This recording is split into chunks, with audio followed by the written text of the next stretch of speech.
पिछले पूरे सप्ताह उत्तराखंड सुर्खियों में रहा। पहली बड़ी खबर आई यूसीसी बिल को लेकर और दूसरी बड़ी खबर आई हल्द्वानी हिंसा से जुड़ी हुई।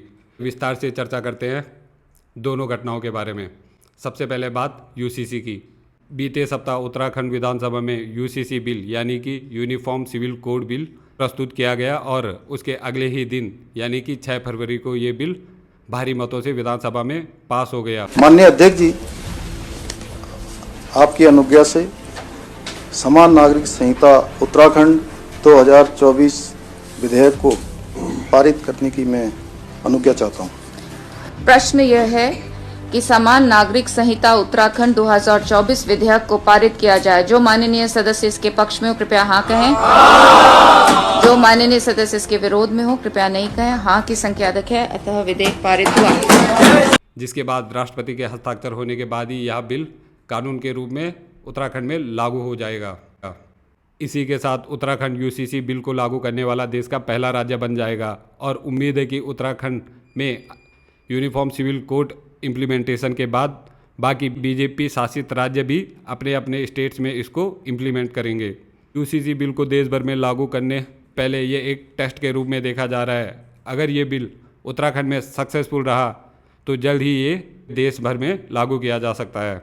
इस बिल के अंदर शादी, लिव इन रिलेशनशिप, तलाक और अन्य कई मामलों से जुड़े हुए कामों को एक ही कानून के अंदर रखा गया है और सभी पर यानी कि बिना किसी धर्म देखे ये सभी धर्मों पर लागू होगा।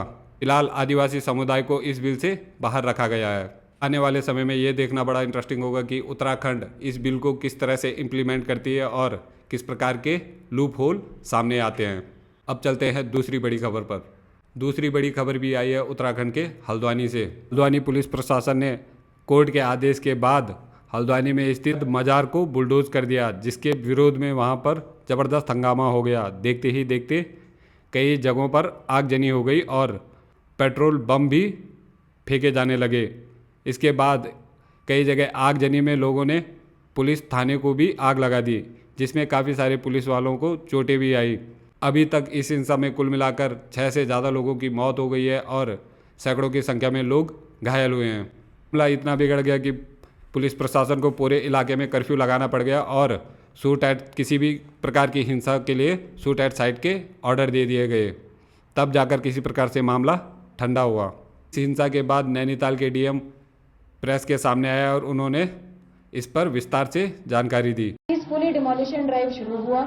प्रिवेंशन के लिए फोर्स लगाई गई, अतिक्रमण की कार्रवाई के लिए जितनी फोर्स रिक्वायर्ड होती है वो लगाई गई, लेकिन कुछ अराजक तत्वों के द्वारा अनप्रोवोक्ड, अनहार्म्ड, अनटच्ड तरीके से पूरी कार्रवाई होने के बाद भी बड़ी मात्रा में with in half an hour इकट्ठा होकर जो है हमारी जो टीमें हैं नगर निगम की, उन पर पहला अटैक किया गया पत्थरों के माध्यम से।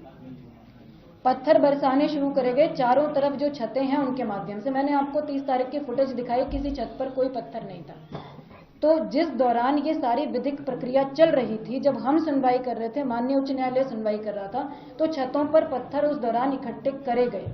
इसका मतलब इट वाज प्लान्ड कि जिस दिन भी डिमोलिशन ड्राइव होगी हम उस दिन इस तरह से फोर्सेस को अटैक करेंगे, इस तरह से डिमोरलाइज करने की कोशिश करेंगे स्टेट मशीनरी को। तो पत्थरों का अटैक हुआ जब हमारी टीम पीछे नहीं हटी, हमने डिमोलिशन ड्राइव को जारी रखा हमारे ऑफिसर्स ने। उसके बाद जब पहली मॉब जो आई पत्थरों के साथ, उनको डिस्बर्स कर दिया गया, तो दूसरी मॉब आई जिनके हाथों में पेट्रोल बम थे, जो फ्यूल होता है उसकी प्लास्टिक की बॉटल्स थी, उसमें उन्होंने आग लगा कर फेंकी। आप लोगों ने वीडियो फुटेज में भी देखा, आप लोग अभी तक सब कवर भी कर चुके हैं। ये फेंका गया, ये भी अनप्रोवोक्ड था, बिल्कुल प्रोवोक नहीं किया गया था। तब तक हमारी टीम ने किसी भी प्रकार का फोर्स इस्तेमाल करना शुरू भी नहीं किया था। They were busy in demolishing the structure.